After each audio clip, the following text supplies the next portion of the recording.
మత్తయి సువార్త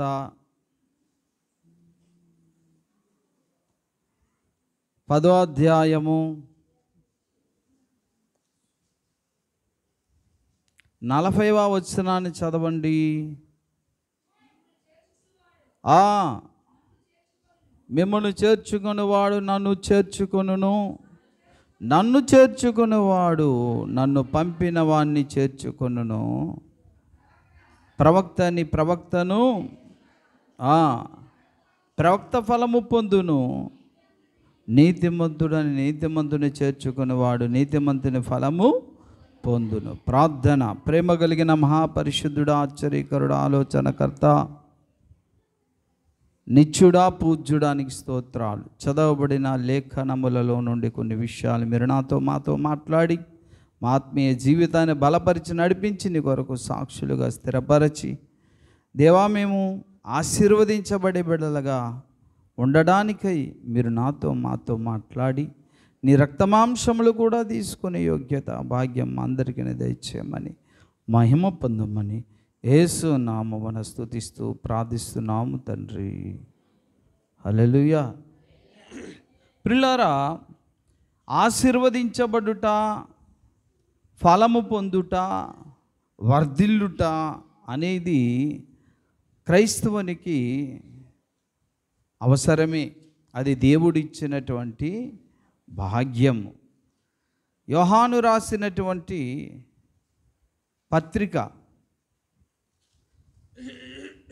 3వ పత్రిక 2వ వచనములో, ప్రియుడా నీ ఆత్మ వర్ధిల్లుచున్న ప్రకారము నీవు అన్ని విషయములలోనూ వర్ధిల్లుచు సౌఖ్యముగా ఉండవలనని ప్రార్థించుచున్నాను. హల్లెలూయా. అంటే విశ్వాసులు అన్ని విషయాలలో వర్ధిల్లాలట, అన్ని విషయాలలో దీవించబడాలట. మరి ఏ విషయంలో వర్ధిల్లాలి, ఏ విషయంలో ఆశీర్వదించబడాలి అనంటే, ప్రియులారా, భూఫలము, గర్భఫలము, ఆయుష్ ఫలము, ఆరోగ్య ఫలము, ఐశ్వర్య ఫలము, సమాధానం అనే ఫలము కావాలా లేదా? అన్ని విషయాలలో నువ్వు వర్ధిల్లాలి. మరి వర్ధిల్లాలంటే ఏం చేయాలి? ప్రార్థించాలట. మరి ప్రార్థించాలంటే మీరేం చేయాలో ఇక్కడ మత్తయి సువార్త 10వ అధ్యాయము 40లో చెప్తుంది లేఖనము. గమనించండి. ప్రవక్తను చేర్చుకునేవాడు ప్రవక్త ఫలము పొందును. నీతిమంతుడని నీతిమంతుని చేర్చుకునేవాడు నీతిమంతుని ఫలము, అంటే ఫలము పొందాలి. మనము వర్ధిల్లాలి అంటే ఎలా వర్ధిల్లుతాం? ఏ విధంగా ఫలం పొందుతాం? ఫలం అంటే ఆశీర్వదించబడుట. ఆశీర్వదించబడుట అంటే ఏ విషయాలలో ఆశీర్వదించబడాలి? ఆరోగ్యము అనేది కూడా ఆశీర్వాదమే. ఆయుష్ అనేది కూడా ఆశీర్వాదమే. ప్రియులారా, అలాగనే భూఫలము, గర్భఫలము, సమాధాన ఫలము, ఇవన్నీ కూడా ఆశీర్వాదాలే. కనుక మనం ఆశీర్వదించబడాలంటే చేయవలసినటువంటి పని కూడా చెప్తున్నాడు ఆయన. నన్ను చేర్చుకోండి, నన్ను చేర్చుకుంటే నన్ను పంపిన వాడిని కూడా చేర్చుకుంటారు. నన్ను చేర్చుకోవడం అంటాడా? మీ యొద్దకు పంపిన వాడిని. నీ యొద్దకు పంపబడిన వారు ఎవరు? మీ ఇంటికి ఎవరు వస్తారు? దైవ సేవకుడు వస్తాడు, ప్రార్థిస్తాడు, ఆశీర్వదిస్తాడు. అప్పుడు ఏం జరుగుతుంది? వర్ధిల్లుట అనేది నీలో ప్రారంభమవుతుంది.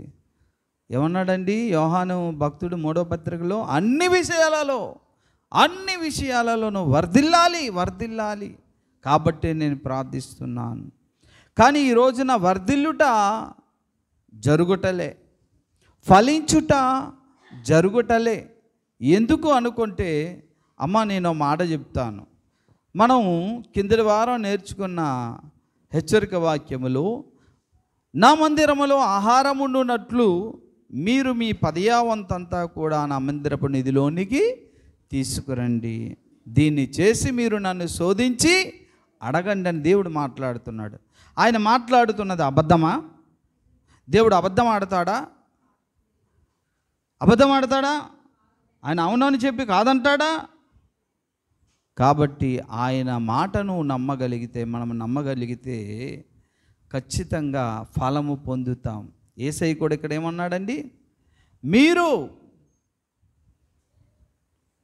నేను పంపిన వాణ్ణి చేర్చుకుంటే నన్ను చేర్చుకున్నట్టే, నన్ను చేర్చుకుంటే నన్ను పంపిన నా తండ్రిని కూడా మీరు చేర్చుకున్నట్టే. అప్పుడు ఏమవుద్ది?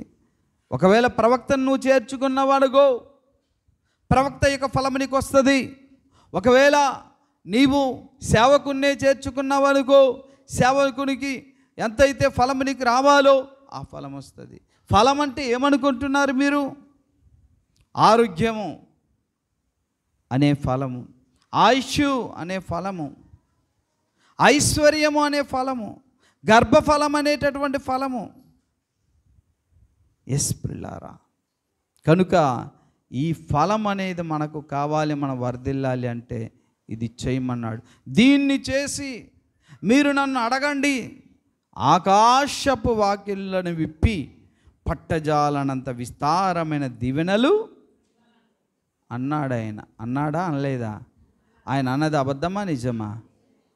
నిజమే నిజమే నిజమే. కనుక ప్రిల్లారా, మీరు దీన్ని చెయ్యండి, దీవించబడతారు. నేను ప్రిల్లారా, మొన్న 2వ తారీఖు గాజుల రాగలో చర్చ్ యానివర్సిటీ అయింది, శ్రీనివాసరెడ్డి పాస్టర్ గారి చర్చ్. నేను వెళ్ళినప్పుడు అక్కడ ఫిలోమన్ పాస్టర్ గారిని వైజాగ్ నుంచి ఒక ఆయన వచ్చారు, కంచరపాలెంలో సేవ చేస్తున్నారు. అతను ఒక సాక్ష్యం చెప్పారు, సంఘము కాస్త దీవించబడేటట్లుగా. మా సంఘంలో ఒక కార్యం జరిగింది అని చెప్పాడు. ఏంటండి అని వింటున్నాం మేమందరూ. అది వాళ్ళ చర్చిలో జరిగింది. ఒక అబ్బాయి 23-24 సంవత్సరాలు వయసు, తను ఇంటి దగ్గర పని పాటు లేకుండా ఉంటే తల్లిదండ్రులు తిడితే, మరి పాస్టర్ గారు కూడా గట్టిగా హెచ్చరిస్తే చక్కగా పనిలో జాయిన్ అయ్యాడు. పెట్రోల్ బంకులో గాలి కొట్టడం 1200 రూపాయలకి జాయిన్ అయితే, మరి 1200 అంటే గాలి కొడితే 10-5 కూడా ఇస్తారు కారులు గట్రా. అప్పుడు అలాగో 2500 కుదరదు. సరే, ఓ 4 రోజులు అయిన తర్వాత 1200 రూపాయలు తీసుకొని పాస్టర్ గారి చేతికి ఇచ్చారట. ప్రథమ ఫలం అయ్యగారు ఇదని చాలా సంతోషించాడు దేవుడు. మరి దేవుడు ఈ నామములో దీవించారు పాస్టర్ గారు. మరుసటి నెల కూడా ఒక 5-6 నెలల వరకు ఆ 1200కి జీతం చేస్తే ప్రతి నెల ఆ 1200 రూపాయలలో 120 రూపాయల దశమ భాగం తెచ్చిచ్చేవారట.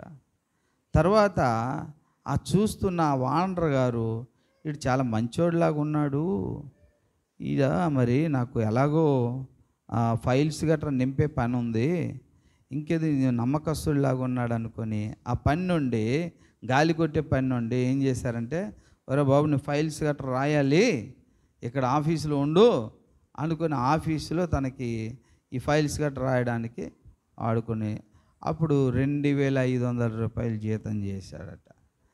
సరే, 2500 రూపాయలు జీతం అయితే మరి నెక్స్ట్ మంత్ 250 రూపాయలు చర్చి కానుకిచ్చాడట. ఇలా ఒక సంవత్సరం వరకు అలా 3000 అయితే 300 రూపాయలు దశమాగిస్తే, ఈ వాండ్ర గారిది గుజరాత్లో కూడా పెట్రోల్ బంకులు ఉంటే అక్కడికి వెళ్ళి వర్క్ చేస్తుంటే పని ఒత్తిడి అయిపోతుంది తనకు. కాబట్టి ఎలాగో విశాఖపట్నంలో జాను అనే కుర్రోడు ఉన్నాడు కదా, అతను ఇక్కడ తెప్పించేసుకుంటే చక్కగా హ్యాపీగా నాకు కూడా కొద్దిగా రైట్ హ్యాండ్గా ఉంటాడు అనుకుని ఫోన్ చేసి పిలిపించేసి అక్కడ 25,000 రూపాయలకి గుజరాత్లో. అప్పుడు కూడా నెల 20 అంటే 2500 రూపాయలు దశమభాగం టైత్ ఫోన్పేలో చేసేవాడట. ఇలాగ సంవత్సరం వరకు అయిన తర్వాత పెళ్ళి అయింది తనకి. పెళ్ళి చేశారు, చక్కగా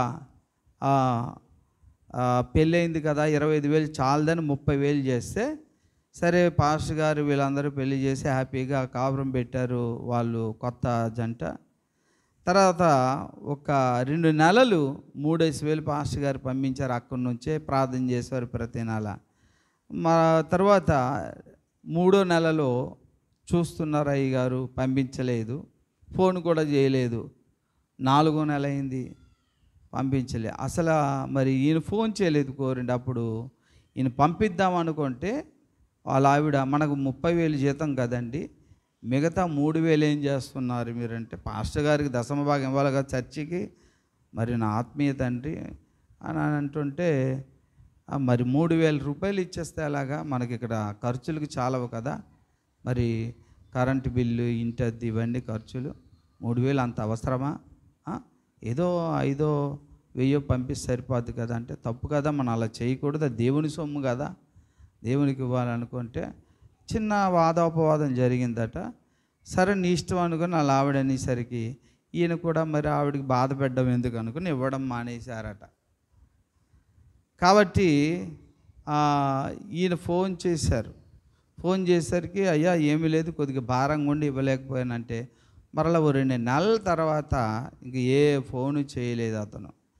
తర్వాత 4వ నెలలో తను ఫోన్ చేసి, పాస్టర్ గారు ప్రార్థన చేయండి. ఏనాయన అంటే, మా వాండర్ గారు చనిపోయారు, ఆ ఆస్తులన్నీ కూడా వాళ్ళ అక్క చెల్లెలు తీసుకుని వాళ్ళ హ్యాండ్ ఓవర్లో నడిపిస్తున్నారు, నాకు ఉద్యోగం నుండి పీకేశారు, నేను వచ్చేస్తున్నాను విశాఖపట్నం అని. విశాఖపట్నం వచ్చేసి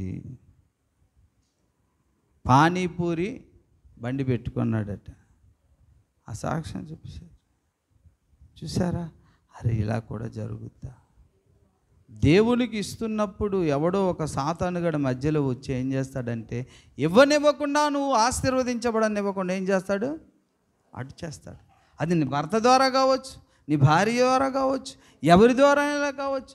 ఆఖరికి డబ్బులంతా వేస్ట్గా పోతుంది, కానీ దేవుడికి మాత్రం సాతానుగాడు ఇవ్వనివ్వడు.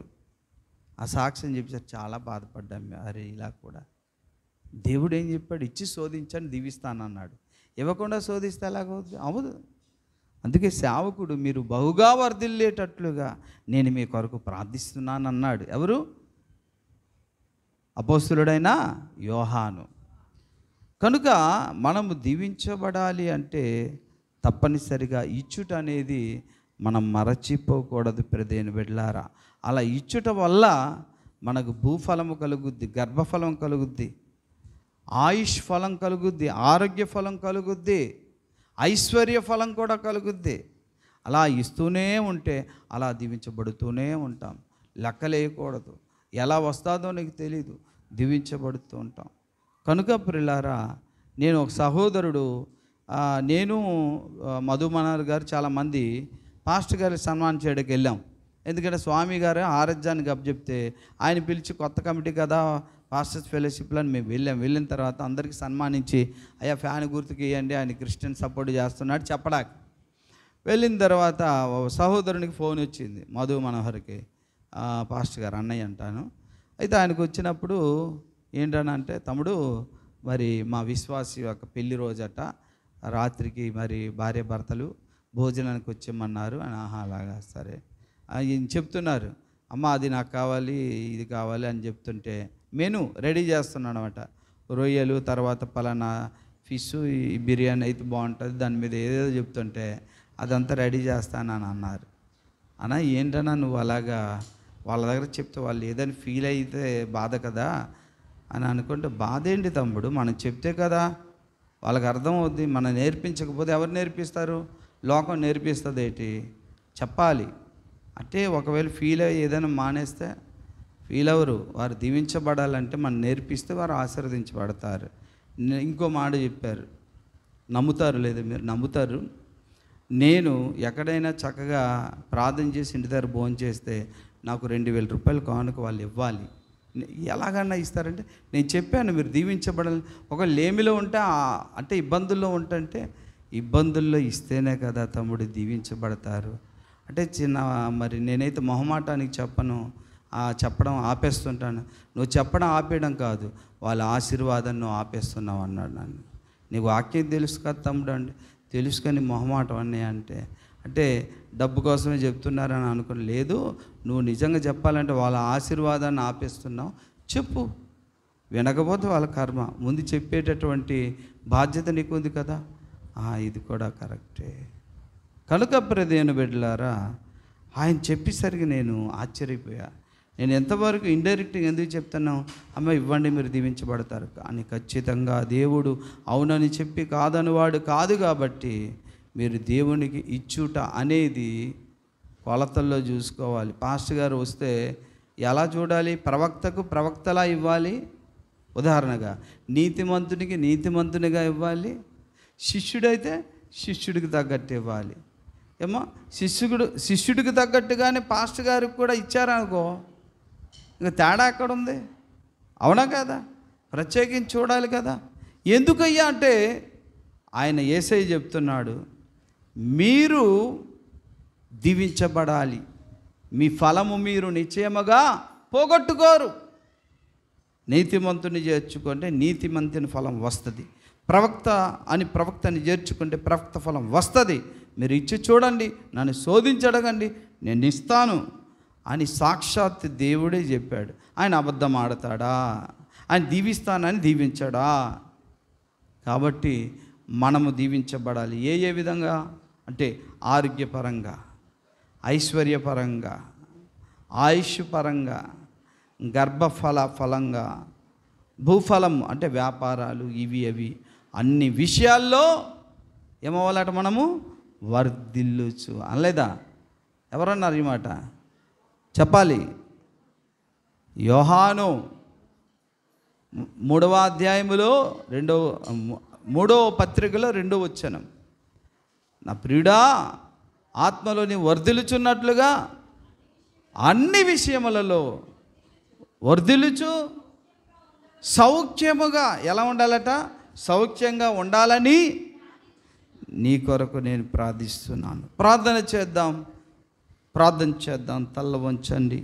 ఈ ఆజ్ఞను కూడా మన బ్రతుకుల్లో నెరవేర్చుకొని దేవుని చేత ఆశీర్వదించబడదాం. నా బోధ ఎప్పుడు